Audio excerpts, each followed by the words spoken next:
should be a problem solver instead of problem creator. Multinational company like आप जिसमें काम कर रहे हो कॉन्टिनेंटल में, तो इसमें स्टार्टिंग अगर सैलरी पैकेज बोल रहे हैं फ्रेश ग्रेजुएट्स के लिए, या एक अगर कोई प्रोफेशनल है विद एक्सपीरियंस ऑफ 2 ईयर्स या 5 ईयर्स, तो उनका एक एवरेज अगर कितनी सैलरी पैकेज होता है? तो पहले डिसाइड करें आपने किस एरिया में जाना है, क्योंकि ऐसा नहीं है कि एक फील्ड आप बस देखेंगे, जैसे एआई अभी बूम चल रहा है तो आप सोचें बस एआई में घुस जाओ, नहीं ऐसा नहीं। लोग पूछते हैं कि यार ये आपने कैसे जॉब ले ली, हम तो अप्लाई कर करके थक गए, 100 एप्लीकेशन दे दी हमने, 200 दे दी, हमें जॉब नहीं मिली। देखिए भाई, बात ये है कि आप एक जो कॉमन स्किल सेट है जो आपके पास होना चाहिए, वो मैं कहूँगा आपके पास कि कौन कौन सी सर्टिफिकेशन जो है ना मैटर करती हैं इस टाइम पे अगर जर्मनी में जॉब के लिए? ब्लू कार्ड 1 मार्च 2024 से स्टार्ट हुआ है। वो अपने पेरेंट्स को भी बुला सकते हैं, और सिर्फ Nice. पेरेंट्स को नहीं, इन लॉज को भी बुला सकते हैं, क्योंकि एक बहुत बड़ी वो है। जर्मनी की अगर हम बात करें, कौन कौन सी वेबसाइट्स हैं जहाँ से हायरिंग प्रोसेस होती है? कैरियर पेज पे तो वो देखेंगे यार ये कैंडिडेट वाकई इंटरेस्टेड है हमारी कंपनी में, हमारी वेबसाइट पे आ रहा है, देख रहा है, तो फिर आपको कंसिडर करेंगे as compare to other candidates. जो sometime company ask for the language as well, तो उनके लिए आप क्या सजेस्ट करेंगे? वो South Asian country like Pakistan, India, Bangladesh, उधर से ही अपना वो ए लेवल या बी लेवल अपना करके आएँ, या फिर इधर आके सीखें? आप क्या सजेस्ट करेंगे जिनका लेट से अगर 2 साल का एक्सपीरियंस है, वो एजुकेशनल वीज़ा पे जर्मनी मूव ऑन करें, या फिर जॉब पे भी उनको मिल सकती है डायरेक्टली? क्योंकि अल्टीमेट गोल तो यही होता है कि जॉब करनी है। कहते हैं पीआर की और नेशनलिटी की, अगर कोई जॉब सीकिंग वीज़ा पे आता है, लेट्स से अगर जॉब कर रहा है ऑलरेडी जर्मनी में, तो उसका कितना टाइम पीरियड लगता है पीआर वगैरह में या फिर नेशनलिटी में? ब्लू कार्ड क्या है कि सबसे ज्यादा जो हाईली स्किल्ड वर्कर्स होते हैं उनको ब्लू कार्ड मिलता है, और जिनकी सैलरी भी अच्छी होती है, कंपनी मतलब आपके बिहाफ पे अच्छा खासा टैक्स वगैरह दे रही है, इंश्योरेंस दे रही है। I would say it is one of the thing that I love about Germany. इधर जो वर्क कल्चर है वो बाकी बहुत अच्छा है, मतलब वर्क लाइफ बैलेंस को इतना वैल्यू करते हैं कि ये कहते हैं कि ओवर बर्डन आपको नहीं। अगर आप इवन के बताओगे आप वेकेशन पे और आपने इनको रिप्लाई कर दिया ईमेल को, इनको पता है वेकेशन पे हो, तो आप पे आपका मैनेजर गुस्सा होता है कि भाई you are on vacation, why you are replying me, I just send you an email, जब आपको इन्फॉर्म करना चाहता था। आप इधर जॉब सिक्योरिटी है, ठीक है, अगर आप यूएस से कंपेयर करें तो इधर हाउस को यहाँ पे जर्मनी ला सकते हैं, या उनको वीज़ा वगैरह मिल जाती है? तो मैं, मुझे याद है मैं सुबह तकरीबन 8 बजे से स्टार्ट होता था जब मेरा यूनिवर्सिटी का टाइम था, तो मैं 12-1 बजे तक सिर्फ अप्लाई करता रहता था, और उसमें कवर लेटर लाजमी अटैच करें, और यानी कि चैट जीपीटी से बनाकर डाल दिया है, उसको पर्सनलाइज टच दें। फॉर एग्जांपल आप कॉन्टिनेंटल में अप्लाई कर रहे हैं, अब आप उसमें बताएं ना कि यार कॉन्टिनेंटल में क्यों अप्लाई कर रहे हैं, नहीं कि कॉन्टिनेंटल बहुत अच्छी कंपनी, ऑटोमोटिव टायर दे है, वो नहीं।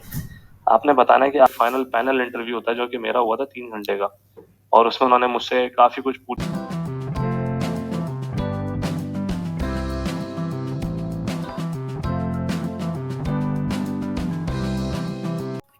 Hello, welcome back to Gulshan YouTube channel. दोस्तों, आज के इस पॉडकास्ट में बात करेंगे IT job market in Germany for the freshers and जिनका एक्सपीरियंस है, लाइक एक्सपीरियंस पर्सन्स के लिए कैसे वो जॉब हासिल कर सकते हैं, कौन कौन से चैलेंजेस वहाँ पे जर्मनी में फेस हो सकते हैं, कौन कौन से रिसोर्सेज हैं जो आप यूज़ कर सकते हो, और भी बहुत कुछ जानेंगे। आज हमारे साथ एक सक्सेस स्टोरी है जो हैदराबाद से हैनोवर कैसे गए, उनसे हम बात करेंगे। वो अपना ओवरऑल जर्नी शेयर करेंगे, और कौन कौन से जो ऑप्शंस हैं वो जो मार्केट के हवाले से वो हमें गाइड करेंगे। वेलकम फाद भाई to the podcast. First of all please introduce yourself. First of all, I would say thank you very much, Gulshan, for having me here. Welcome. I would say an honor to be here, sharing my insights.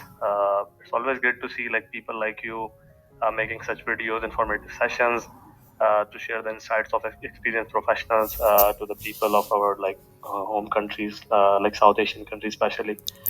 So yeah, a bit about me. I'm Fahad, originally from Pakistan and small city Hyderabad in Pakistan, where I raised up, and then I moved to Islamabad to do my bachelor's in information technology from Kaiser University Islamabad, and then I followed my master's degree in Italy in computer sciences with a focus on artificial intelligence, and then I changed my path to the professional industry and started my job as an IT professional at Continental AG here in Germany. Thank you for the introduction Fahd भाई। Fahd भाई, सबसे पहले अब हमें ये बताएं कि अगर कोई एक फ्रेशर्स है जिसकी अभी रिसेंटली ग्रेजुएशन हो रही है, या फिर कोई एक जो है जिसका एक्सपीरियंस है, तो उनके लिए जॉब मार्केट किस तरह है जर्मनी में? अगर आईटी की हम स्पेसिफिकली बात करें, कौन सी फील्ड्स हैं जो एक्सप्लोर कर सकते हैं? टू बी ऑनेस्ट, आईटी की इंडस्ट्री जो है वो डे बाय डे ग्रो कर रही है। आप देख रहे होंगे जैसे ही आपने पिछले कुछ सालों में आर्टिफिशियल इंटेलिजेंस का बूम देखा है, तो जैसे जैसे कोई एक टेक्नोलॉजी इवॉल्व होती है तो दूसरी टेक्नोलॉजी भी उसके साथ साथ साइड बाय साइड चल रही होती है। मैं कहूँगा फॉर एग्जांपल अगर एआई का बूम आ रहा है तो उसके साथ साथ साइबर सिक्योरिटी की भी हमें जरूरत पड़ी, क्योंकि हम अब डिजिटल पे मतलब चीजें ज्यादा डिजिटलाइज हो रही हैं, हम चीजों पे ज्यादा डिपेंड कर रहे हैं आईटी के ऊपर। तो इससे क्या है कि हमें सिक्योरिटी कंसर्न्स भी हैं, तो साइबर सिक्योरिटी भी आ रही है। तो ऑब्वियसली बात है, जर्मनी में मार्केट बहुत बड़ी है। जर्मनी एक आपको पता है वर्ल्ड की थर्ड और मेरे ख्याल से फोर्थ नंबर पे हाई मतलब बिगेस्ट इकोनॉमी है। और इनकी इकोनॉमी का बड़ा पार्ट जो है टेक्नोलॉजी पर भी है, लेकिन मेन ऑटोमोटिव है। लेकिन आपको पता है कोई भी इदारा उसको टेक्नोलॉजी की जरूरत होती है, तो जर्मनी में बहुत सारी अपॉर्चुनिटीज है। और फील्ड की ज्यादा आपने बात की, फील्ड में मैं कहूँगा आपके पास एआई, क्लाउड कंप्यूटिंग और साइबर सिक्योरिटी, ये एक दूसरे के साथ पैरेलल चलती हैं और इवॉल्व करती रहेंगी आने वाले फ्यूचर में। सही, थैंक यू। फ़ाद भाई, अब हमें ये बताएँ कि वो कौन-कौन सी स्किल्स हैं लाइक जिस पे हमें फ़ोकस करना चाहिए कि जर्मनी में अगर जॉब चाहिए तो? स्किल्स तो मैं कहूँगा पहले तो आप अपना एक एरिया बनाएं कि आपने जाना कहाँ है। फॉर एग्जांपल अगर आप आईटी में जाना चाह रहे हैं स्पेसिफिकली, तो आप आईटी में पहले डिसाइड करें आपने किस एरिया में जाना है, क्योंकि ऐसा नहीं है कि एक फील्ड आप बस देखेंगे। जैसे एआई अभी बूम चल रहा है तो आप सोचें बस एआई में घुस जाऊं, नहीं ऐसा नहीं है। हर फील्ड के ऑप्शन आपके पास अवेलेबल हैं। तो आप पहले अपनी फील्ड डिसाइड करें, फिर आप अपने स्किल डेवलप करें उस फील्ड में, क्योंकि हर फील्ड के डिफरेंट डिफरेंट स्किल सेट होते हैं। फॉर एग्जांपल अगर आप एआई की बात करें तो एआई में आपको पाइथन आजकल बहुत जरूरी है प्रोग्रामिंग लैंग्वेज में। और फिर पाइथन के अंदर आपको पाइथन की लाइब्रेरी होती है, साइकिट होती है, और ये बहुत सारी मतलब इसके अंदर लाइब्रेरीज उन्होंने बनाई हुई है। अल्ट्रालिटिक्स के मॉडल्स हैं, अगर आप विजन पे काम कर रहे हैं तो फिर उस हिसाब से आप डेवलप करें। लेकिन एक जो कॉमन स्किल सेट है जो आपके पास होना चाहिए, वो मैं कहूँगा आपके पास प्रॉब्लम सॉल्विंग माइंड होना चाहिए, क्योंकि प्रॉब्लम्स हमारे इर्द गिर्द होती है, हमें नजर नहीं आ रही होती, हमें सॉल्व करना नहीं आती। तो मैं कहूँगा you should be a problem solver instead of problem creator. Exactly, thank you. अच्छा, फर्दर अब हमें गाइड करें कि कौन-कौन सी सर्टिफ़िकेशन जो है ना मैटर करती हैं इस टाइम पे अगर जर्मनी में जॉब के लिए? सर्टिफिकेशंस अभी डिपेंड करता है कि आप किस एरिया में जा रहे हैं। फॉर एग्जांपल अगर आप क्लाउड कंप्यूटिंग में जा रहे हैं तो फिर आपके पास AWS का अगर प्रैक्टिशनर का सर्टिफिकेट है, जो कि एक एंट्री लेवल पोजीशन के लिए इनफ होता है, हुँ, तो आप उसके साथ क्लाउड कंप्यूटिंग के वर्ल्ड के अंदर आप एंटर हो सकते हैं। इसी तरह आप माइक्रोसॉफ्ट एज्योर वाले भी आपको करवाते हैं डेवऑप्स का एक वो डेवऑप्स फंडामेंटल्स के नाम से एक सर्टिफिकेशन करवाते हैं। अगर आप डेवऑप्स साइड पे जाना चाह रहे हैं तो आप वो भी ले सकते हैं। एआई की भी इस वक्त कोई स्टैंडर्ड सर्टिफिकेशन नहीं है, लेकिन ये है कि बहुत सारी different different companies courses offer कर रही हैं। जैसे गूगल एनालिटिक्स के नाम से है, IBM एनालिटिक्स के नाम से है, तो इन्होंने डिफरेंट डिफरेंट कोर्सेज लॉन्च किए हैं जिसमें आपको सर्टिफिकेशन देते हैं। सही। और जर्मनी की अगर हम बात करें कौन-कौन सी वेबसाइट्स हैं जहाँ से हायरिंग प्रोसेस होता है या फिर कोई कंपनी की स्पेसिफिक वेबसाइट इस तरह से? हाँ, ये बहुत अच्छा आपने सवाल किया। लोग इसमें बड़ा कंफ्यूज होते हैं कि कहाँ से स्टार्ट करें, कहाँ से अप्लाई करें। तो मैं आपको कहूँगा सबसे पहले आप अपना पोर्टफोलियो बनाओ, और पोर्टफोलियो बनाने के लिए सबसे अच्छी आपके पास साइट है लिंक्डइन। लिंक्डइन पे आपकी प्रोफाइल प्रोफेशनल होनी चाहिए, उसको आप अपनी इंस्टाग्राम और फेसबुक से दूर रखें। बिल्कुल ना, ऐसा ना हो कि हुँ, आप इंस्टाग्राम वाली फोटो उठा के उस पर डाल दें और सारी वही चीजें पोस्ट करो। नहीं, आपने सिर्फ प्रोफेशनल वहाँ पे अपनी फोटो लगानी है, प्रोफेशनल चीजें लिखनी है, आपने अपने प्रोजेक्ट बताना है, जो भी आपके प्रोफेशनली आपने जो भी अचीव किया है, जो आप कर रहे हैं, करंट ऑनगोइंग है, वो सब आप वहाँ पे दें। ना कि आप अपने ट्रैवल का बताएं, भाई मैं यहाँ ट्रैवल करने चला गया, मुझे अच्छा लगा, कोई चीज रिपोस्ट करो। नहीं, तो लिंक्डइन में आप अपना बनाएं और लिंक्डइन से अप्लाई करें, क्योंकि मैंने जो जॉब लैंड की ये भी मैंने लिंक्डइन के थ्रू की थी। और सेकंडली अगर मैं आपको बोलूंगा जो मैंने देखा, क्योंकि मैंने सिर्फ ऐसा ही नहीं कि अप्लाई किया फौरन आ गई, तो बहुत सारी जगह अप्लाई कर रहा था, तो मैं कहूंगा कि लिंक्डइन पे आप देखते रहे, साथ साथ कंपनीज की वेबसाइट्स पे भी जाएं। ये एक स्टेप समझना एक फर्दर हो जाता है जो हर कोई नहीं करता। जब आप किसी कंपनी की वेबसाइट पे आके किसी पोजीशन पे अप्लाई करेंगे और वो उन्होंने कहीं भी लिस्ट नहीं की हुई सिवाय अपने कैरियर पेज पे, तो वो देखेंगे यार ये कैंडिडेट वाकई इंटरेस्टेड है हमारी कंपनी में, मतलब हमारी वेबसाइट पे आ रहा है, देख रहा है, तो फिर आपको कंसिडर करेंगे as compare to other candidates जो आसपास आते हैं, बाद में लिंक्डइन पे पोस्ट होने पर आते हैं। क्योंकि अक्सर जॉब्स जो होती हैं पहले उनकी वेबसाइट्स पे होती हैं पोस्ट, देन लिंक्डइन, इंडोर और बाकी जितने भी ग्लासडोर वगैरह जो भी सही बने है, हुए प्लेटफॉर्म। Thank you. फ़ाद भाई, फर्दर हमें ये गाइड करें कि वो रेफरेंसेस मैटर करते हैं या नहीं भी? नहीं, अच्छा सवाल है। रेफरेंस मैटर करते हैं एक हद तक। फॉर एग्जाम्पल आपको अगर मैं रेफर करता हूँ, आप इंटरव्यू तक आ जाएंगे, लेकिन इंटरव्यू को क्लियर करना है आपने, जो आपने जॉब लेनी है वो अपने टैलेंट पे लेनी है। ऐसा नहीं है आप पाकिस्तान अक्सर, मैं खैर डायरेक्ट टारगेट तो नहीं करूँगा, अक्सर ऐसा चलता है, रेफरेंसेस चलते हैं और कंपनी का भले नुकसान हो जाए, वो बंदा ऐसा हायर कर लेते हैं, बिठा लेते हैं। लेकिन यहाँ कोई भी कंपनी चाहती नहीं है कि बिजनेस को नुकसान हो। कोई ऐसा हम बंदा लाएं जो बिजनेस पे बोझ बन जाए, तो उनकी कोशिश होती है कि बेस्ट से बेस्ट लोग आए। तो उसके लिए वो लोग क्या करते हैं कि ठीक है आपने रेफर किया, आप अच्छे हो, आपको उन्होंने देखा ठीक है इसकी प्रोफाइल अच्छी है, तो इसकी बेसिस पे वो आप इंटरव्यू कॉल करेंगे। अगर वो इंटरव्यू में सही रहा, सेटिस्फैक्ट्री रहा, तो उसको वो हायर कर लेंगे, अदरवाइज नहीं। तो रेफरेंस मैटर करता है सिर्फ इंटरव्यू तक समझ लें आप, इनिशियल स्टेजेस पे। लेकिन जो आपने जॉब ऑफर लेनी है वो अपने टैलेंट पे लेनी है। सही। हाँ, फात भाई, जर्मनी में लाइक लैंग्वेज बैरियर आपको फेस हुआ अभी तक?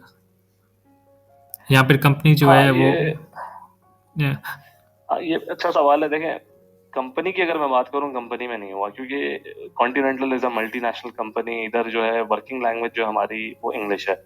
लेकिन अगर आप कंट्री वाइज करें तो ये हर कंट्री का होता है यार, उनकी अपनी लैंग्वेज होती है, उन्हें अपनी लैंग्वेज से मोहब्बत होती है। जैसे हम सिंध हैं तो हमें एक सिंधी हमारा एक है हम्म, लैंग्वेज है, तो हम कहते हैं कि सिंधी बोलें।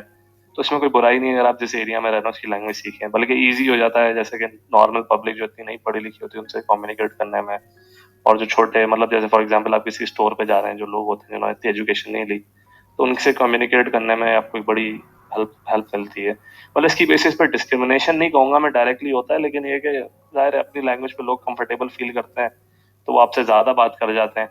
और जो इंग्लिश बोल रहा है उसको वो यस नो करके थोड़ा सा ऐसे ही छोड़ देते, तो हमें ऐसा लगता है कि हमारे साथ जाती होगी, हमें ज्यादा बात नहीं की गई हमसे। लेकिन ऐसा नहीं, उन बेचारों को इंग्लिश आ नहीं रही होती, तो इस वजह से थोड़ा सा सही। चुप चुप रहता है। Sometime company ask for the language as well, तो उनके लिए आप क्या सजेस्ट करेंगे? वो South Asian country like Pakistan, India, Bangladesh, उधर से ही अपना वो ए लेवल या बी लेवल अपना करके आए, या फिर इधर आके सीखें? या I mean some companies ask, I agree. तो इसका सॉल्यूशन ये है कि आप सीखें, लेकिन बेसिक लेवल सीख लें। होता क्या है कि मैं आपको बताता हूँ कि ये अप्रिशिएट करते हैं। आप भी यूरोप में रहना, आपने देखा हो, जब आप इटालियन थोड़ी सी बोलना शुरू करते हैं तो वो बोलते हैं हाँ हाँ, हम्म, खुश हो जाते हैं। तो आपने उनको शो करना इंटेंशन कि आप सीखना चाहते हैं। सही। आपने थोड़ी बहुत सीखी है, थोड़ा बहुत आप सीखना है। ड्यूलिंगो ऐप बहुत अच्छी है, आप उस पर प्रैक्टिस कर लें फ्री में, कोई सर्टिफिकेशन की जरूरत नहीं। आप बोले मेरी कन्वर्सेशनल है थोड़ी बहुत, हम्म, तो इंटरव्यू में वो आपको जज कर लेंगे। आप भले उन्हें बता दें मेरा A लेवल A1 लेवल है, और सर्टिफिकेट नहीं मांगेंगे आपसे, अक्सर नहीं मांगते। हम्म, इंटरव्यू में वो जज कर लेते हैं कि हाँ भाई इसकी लैंग्वेज कितनी प्रोफिशिएंसी है, ये वो। तो आप कहते हैं मैं भी करंटली सीख रहा हूँ, इतनी मुझे आती है, तो फिर आपके चांसेस बढ़ जाते हैं। लेकिन ऐसा नहीं होता कि लैंग्वेज की बेसिस पे आपको वो हायर ही ना करें। हाँ, कुछ होती हैं लोकल कंपनीज जो बहुत छोटी छोटी कंपनीज होती हैं, जिनका बिजनेस सिर्फ उस कंट्री में होता है, तो वहाँ लैंग्वेज का प्रॉब्लम होता है। और कुछ रोल ऐसे जैसे सेल्स के रोल हो गए, मार्केटिंग के रोल हो गए, जिसमें आपको जाकर के लोकल लोगों से बात करनी है, तो वहाँ तो लैंग्वेज चाहिए होगी ना, तो वहाँ लैंग्वेज की रिक्वायरमेंट आती है। आईटी में सच मैं नहीं कहूंगा कि हर जॉब के लिए रिक्वायरमेंट है लैंग्वेज की। सही। फर्दर हमें ये गाइड करें कि मल्टीनेशनल कंपनी लाइक आप जिसमें काम कर रहे हैं कॉन्टिनेंटल में, तो इसमें स्टार्टिंग अगर सैलरी पैकेज बोल रहे हैं फ्रेश ग्रेजुएट्स के लिए, या एक अगर कोई प्रोफेशनल है विद एक्सपीरियंस ऑफ 2 ईयर्स या 5 ईयर्स, तो उनका एक एवरेज अगर कितनी सैलरी पैकेज होता है? जर्मनी में फ्रेशर का जो मैं आपको बोलूंगा कि एवरेज जो है 45,000 यूरोस पर है ना, ये मैं ग्रॉस आपको बता रहा हूँ, इससे स्टार्ट होता है। और फिर डिपेंड करता है आपका स्किल सेट क्या है, कंपनी की वैल्यू क्या है, उसके हिसाब से इंक्रीज होता जाता है। तो कुछ एंट्री लेवल पे लोग 60,000 भी ले लेते हैं, जिसमें फिर आपको ब्लू कार्ड ऑफर हो जाता है। और मतलब 61 62 तक मेरे ख्याल से ब्लू कार्ड ऑफर होता है। और कुछ जो होते हैं इनको नॉर्मल वर्क परमिट मिलता है, फिर वो तकरीबन 40,000 तक ही उनका रहता है। लेकिन ये है कि 40,000 still good salary, I would say, मतलब इनफ है आपकी स्टार्ट के लिए, और एक अच्छी वो है। और अगर आपके पास 2 3 साल का एक्सपीरियंस है, जो कि मैं रिकमेंड करूंगा कि आप पाकिस्तान में एक्सपीरियंस लें अपनी इंडस्ट्री में, फिर आप अप्लाई करें, तो आप आराम से 70K 75 तक भी जॉब स्टार्ट में ले सकते हैं। सही। आप क्या सजेस्ट करेंगे जिनका लेट से अगर 2 साल का एक्सपीरियंस है, वो एजुकेशनल वीज़ा पे जर्मनी मूव ऑन करें, या फिर जॉब पे भी उनको मिल सकती है डायरेक्टली? क्योंकि अल्टीमेट गोल तो यही होता है कि जॉब करनी है। हाँ, तो 2 पाथवेज़ होते हैं। एग्जैक्टली। पाथवे में हमेशा ये कहूंगा कि जो इजी पाथवे है, आप हार्ड हार्ड पाथवे क्या, आप जॉब डायरेक्ट ले लें, ठीक है। ये इतना आसान नहीं होता, ये इसके लिए बहुत मुश्किल होता है। मतलब डिमोटिवेट नहीं करूंगा, आप अप्लाई करें, ट्राई करें। लेकिन अगर आपको जॉब नहीं मिल रही, आप बैठे ना रहे, आप बस बोले यार अब मैं मायूस हो गया, नहीं, मायूसी नहीं करनी। आप स्टडी वीजा लें, आप आ जाएं यूरोप के अंदर, किसी भी कंट्री में, फिर आप दोबारा अप्लाई अपना करते रहें साथ साथ। सही। और आपको पाकिस्तान में अक्सर जॉब्स होती हैं, अगर आप आईटी के अंदर है, वो आपको रिमोट वर्क भी अलाउ कर देते हैं, और फिर वो देखते हैं कि चलो बंदा हमें टाइम दे रहा है, तो आप साथ साथ वो भी चलाएं। माना इधर एक्सपेंसेस थोड़े से ज्यादा हैं, लेकिन आपको उधर स्कॉलरशिप्स भी मिल जाती हैं, फीसेस यहाँ जर्मनी में नहीं है, फ्री एजुकेशन है, तो आपको काफी सारी चीजें हैं।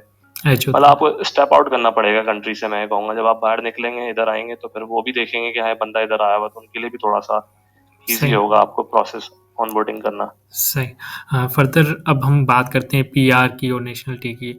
अगर कोई जॉब सीकिंग वीज़ा पे आता है, लेट्स से अगर जॉब कर रहा है ऑलरेडी जर्मनी में, तो उसका कितना टाइम पीरियड लगता है पीआर वगैरह में या फिर नेशनलिटी में? हाँ, ये अगेन डिपेंड करता है आपके स्टेटस पे कि आपको रेजिडेंस परमिट कौन सा मिला। मैंने आपको बताया कि इधर डिफरेंट कैटेगरीज हैं। एक ब्लू कार्ड होता है। ब्लू कार्ड क्या है कि सबसे ज्यादा जो हाईली स्किल्ड वर्कर्स होते हैं उनको ब्लू कार्ड मिलता है, और जिनकी सैलरी भी अच्छी होती है। कंपनी मतलब आपके बिहाफ पे अच्छा खासा टैक्स वगैरह दे रही है, इंश्योरेंस दे रही है। तो ब्लू कार्ड पे इस तरह है कि if I am not wrong, अगर आपने B2 जर्मन लैंग्वेज कर ली है तो आप 22 मंथ्स के अंदर PR अप्लाई कर सकते हैं, मतलब नाइस। 1 साल से भी कम के अंदर। और चलें आप B1, ज़ाहिर है डिफिकल्ट लगती है लोगों को, लोगों को लगता है इतना आसान नहीं है, और बाकी आसान नहीं होता। तो उन्होंने आसानी कर दी। अगर आपने A1 की है तो आप 33 मंथ्स के अंदर PR अप्लाई कर सकते हैं। तो which is still not bad. अगर आप देंगे 33 मंथ्स का मतलब है कि 3 साल से भी कम। तो इतनी जल्दी आपको PR मिल जाएगी, और PR के मेरे ख्याल से 1-2 साल बाद आप पासपोर्ट अप्लाई कर सकते हैं। तो मैक्सिमम 5 years के अंदर आपका जर्मनी के अंदर, अगर आप स्किल्ड वर्कर वीजा पे हैं तो आपको मिल जाएगा मतलब पासपोर्ट। आई थिंक ये पोर्चुगल के बाद अब जर्मनी है जो मतलब कि थोड़ा इजीएस्ट पासवे बन गया है पीआर वगैरह के हिसाब से। फर्दर फात भाई अब हमें गाइड करें कि हाँ। जर्मनी में वर्क कल्चर किस तरह होता है कंपनीज में, लाइक लाइफ वर्क बैलेंस होता है या कि थोड़ा हैट्रिक वर्क होता है? I would say it is one of the thing that I love about Germany. इधर जो वर्क कल्चर है वो बाकी बहुत अच्छा है। मतलब वर्क लाइफ बैलेंस को इतना वैल्यू करते हैं कि ये कहते हैं कि ओवर बर्डन आपको नहीं देना। मतलब आप ओवर आवर काम नहीं करते। जैसे लोग हमारे वहाँ क्या होता है कि एक्स्ट्रा शिफ्टिंग कर रहे होते हैं, बैठे होते हैं 2-3 घंटे एक्स्ट्रा दे रहे हैं, नहीं, ये इसको अप्रिशिएट नहीं करते। आपको अगर आप इवन के बताओगे आप वेकेशन पे और आपने इनको रिप्लाई कर दिया ईमेल को, इनको पता है वेकेशन पे हो, तो आप पे आपका मैनेजर गुस्सा होता है कि भाई you are on vacation, why you are replying me, I just send सही। यू एन ईमेल, जब आपको इन्फॉर्म करना चाहता था, आप मुझे रिप्लाई क्यों कर रहे हो। नाइस। तो ये बड़ा मुझे अच्छा लगा कि यार वेकेशन पे आप गए हो तो कहते हैं कि वो आपका अपना टाइम है। आपको जो 30 days पर एनम मिलते हैं पूरे साल, आपको वर्किंग डेज, जो कि तकरीबन महीने से ऊपर ही बन जाते हैं, 1.5 महीना तकरीबन बन जाता है सैटरडे संडे मिला के। तो ये कहते हैं कि आप वेकेशन अपने अपने लिए खर्च करें, अपनी फैमिली के लिए, हमारे लिए नहीं। सही। तो ये एक बहुत अच्छा है। और दूसरा जो है इनका, थोड़ा सा ये चीज़ है कि डायरेक्ट है, मतलब घुमा फिरा के बातें नहीं करते, डायरेक्ट आपके मुंह पे बोल देते हैं, फील करा देते हैं जो भी होता है, स्ट्रेट फॉरवर्ड जाता है। और ओवरऑल मतलब अच्छा है वर्क कल्चर। थोड़ा सा स्ट्रिक्ट है, प्लानिंग मांगते हैं, मतलब अगर कोई बंदा जिसकी प्लानिंग नहीं है तो उसको पसंद नहीं करते, कहते हैं कि आप थोड़े से डिसिप्लिन हो, प्लानिंग हो आपकी, उन चीज़ों को लाइक करते हैं। अगर ये 2-3 चीज़ें आपको समझ आ गई हैं और आप इनमें अच्छे हो गए तो आपको लॉन्ग रन सही। पे भी आपको रखेंगे, अपने साथ जाने नहीं या देंगे। फिर आप यहाँ पे जॉब सिक्योर है? नहीं, जर्मनी की ये बहुत अच्छी, एक और भी बात है, अपने तारीफें कर रहा हूँ, लेकिन ये है कि इधर जॉब सिक्योरिटी है। ठीक है, अगर आप यूएस से कंपेयर करें तो इधर सैलरीज कम है। यूएस में आपको 100K भी आराम से मिल जाती है, पर वही आपकी बात कि 1 महीने में आपको फारिग कर देते हैं। आपको नहीं पता, आप सुबह उठे हो, आपको ईमेल आई हुई है, sorry we can not go further with you, हम आपको नहीं रख सकते, कोई भी रीजन बना देंगे। लेकिन जर्मनी में क्या है कि आपके 6 मंथ्स का प्रोबेशन होता है। Once you clear your probation, you got a permanent contract. Permanent contract में क्या होता है, आप सिक्योर होते हो गवर्नमेंट की तरफ से। अब कंपनी, अनलेस के कंपनी का दिवालिया निकल जाए, वो बैंकरप्ट हो जाए, आपको वो नहीं हटा सकती। मतलब some sort of government job in Pakistan, हम ये कह सकते हैं, सिर्फ गवर्नमेंट जॉब होती है ना, आप लग गए तो लग गए। अब इदारा तबाह होगा तो आपकी नौकरी तबाह होगी, अदरवाइज नहीं होगी। सही। या फिर आप बहुत बड़ा कोई ऑब्लिगेशन आप पे आ जाए, कोई आपने बहुत बड़ा मतलब ब्लंडर कर दिया है, कोई मतलब कोई गलत एक्टिविटी में इन्वॉल्व हो गए, फिर आपको निकाल सकते हैं स्पेशल बेसिस। अदरवाइज ऐसे नहीं कि आपको आपका बट मैनेजर से वेरी आपकी नहीं रियरली। बन रही और मैनेजर बोला। हाँ, तो जॉब सिक्योरिटी है, और ये सबसे अच्छी बात है। Nice nice. फर्दर गाइड करें, अगर किसी की जॉब लगी हुई है तो वो क्या अपने स्पाउस को यहाँ पे जर्मनी ला सकते हैं या उनको वीज़ा वगैरह मिल जाती है? बिल्कुल मिल जाता है। और इसमें यह है कि मेरे भी रिसेंटली एक दोस्त ने बुलवाया था अपनी वाइफ को, उसकी शादी हुई थी और विद इन 6 मंथ उसकी वाइफ आ गई। ये भी एक बहुत अच्छा है। बस आपको जो प्रॉब्लम होती है वो पाकिस्तानी साइड से होती है, एम्बेसी में अपॉइंटमेंट लेने की। अदरवाइज जो प्रोसेसिंग है वो टाइम नहीं लगाती, क्योंकि आप जॉब कर रहे हो, अगर आपको ब्लू कार्ड है तो आपके लिए प्रॉब्लम नहीं होती। मतलब ब्लू कार्ड के बहुत बेनिफिट्स हैं। नॉर्मल वर्किंग वीजा पे भी बुला सकते हैं आप, लेकिन उसमें थोड़े से शायद रिक्वायरमेंट ज्यादा हो। लेकिन ब्लू कार्ड पे आपको, अब तो उन्होंने रूल किया, आपको यहाँ घर भी शो नहीं करना होता कि मेरे पास घर है या मैं रह रहा हूँ, आप बुला सकते हैं। और इवन की अभी इन्होंने एक नई चीज स्टार्ट की, मैं ऐड करना चाहूंगा कि जिनका ब्लू कार्ड 1 मार्च 2024 से स्टार्ट हुआ है, वो अपने पेरेंट्स को भी बुला सकते हैं, और सिर्फ नाइस। पेरेंट्स को नहीं, इन लॉज को भी बुला सकते हैं, जो कि एक बहुत बड़ी वो है। मतलब सही। इन्होंने, क्योंकि ये देख रहे थे लोग क्या करते थे, PR लेते थे, पासपोर्ट लेते थे, मुल्क फिर छोड़ के कर चले रहे। जाते थे दुबई। ठीक है, अब इन्होंने कहा इनके अम्मी अब्बू को भी बुला लो, तो फिर ये इधर रुकेंगे। फाद भाई अक्सर हमने ये लोगों से सुना हुआ है, वो जर्मनी में अप्लाई करते हैं या यूरोप में अप्लाई करते हैं, उनको कोई रिस्पॉन्स ही नहीं आता है, इवन कि वो फर्स्ट स्टेप जो स्क्रीनिंग तक की है उनकी जो है ना शॉर्ट लिस्ट नहीं होते। इनका क्या प्रोसेस हो सकता है? वैसे कोई टिप्स और ट्रिक्स हो आपके पास? ये बहुत अच्छा आपने सवाल किया, बल्कि ये बहुत कॉमन क्वेश्चन भी है, मुझसे लोग पूछते हैं कि यार ये आपने कैसे जॉब ले ली, हम तो अप्लाई कर करके थक गए, 100 एप्लीकेशन दे दी हमने, 200 दे दी, हमें जॉब नहीं मिली। देखिए भाई, बात ये है कि आप 100 दें, 200 दें, 1000 दें या 50 दें, डिपेंड करता है आप एप्लीकेशन दे कैसे रहे हैं। फॉर एग्जाम्पल, मैं आपसे पहला सवाल जब भी मुझसे कोई पूछता है उससे करता हूँ कि आपने सीवीज कितनी बनाई हुई है, आपकी कितनी सीवीज है? वो कहते हैं हमारी सीवी कितनी है, मतलब यू मीन फॉर्मेट्स? मैंने कहा फॉर्मेट्स नहीं होता है, जब आप किसी कंपनी में अप्लाई करें किसी जॉब के लिए तो आपको सीवी को कस्टमाइज करना पड़ता है, क्योंकि आप सीवी को मैनुअली नहीं पढ़ रहा होता, मशीन्स के थ्रू स्कैन होकर गुजरती हैं। तो आपने क्या करना है, जॉब पे जाना है, उस जॉब की डिस्क्रिप्शन पढ़नी है, उसके कीवर्ड्स आपने देखे ना, वो कीवर्ड अपने एक्सपीरियंस में, अपनी एजुकेशन में, पूरी सीवी में आपने यूज करना है सिमिलर कीवर्ड्स, ताकि जब वो एआई से गुजरे, स्कैन हो, तो आपकी सीवी का स्कोर ज्यादा हो, फिर वो आपको शॉर्टलिस्ट कर लें। तो अब हमारे वहाँ होता है कि एक ही सीवी बनाई भी है, धड़ धड़ अप्लाई कर रहे हैं, 1 घंटे में 100 एप्लीकेशन डन, फारिग। इस तरह नहीं होता, आपने क्या करना, टाइम देना एप्लीकेशन को। मैं तो कहता हूँ कि एटलीस्ट एक जॉब एप्लीकेशन के लिए आप 1 से 2 घंटा लगाएं, उसके बाद जाकर के आप बोलें कि हाँ यार मुझे हायर नहीं किया, क्यों हायर नहीं किया, मतलब मुझे शॉर्टलिस्ट किया क्यों नहीं किया। अब आप 5 मिनट में एक एप्लीकेशन अप्लाई कर देते हैं और कहते हैं कि यार मुझे हायर क्यों नहीं किया, तो जितना आप टाइम लगाएंगे उतना आप अच्छी एप्लीकेशन होगी आपकी, और फिर आपकी आगे जाएगी।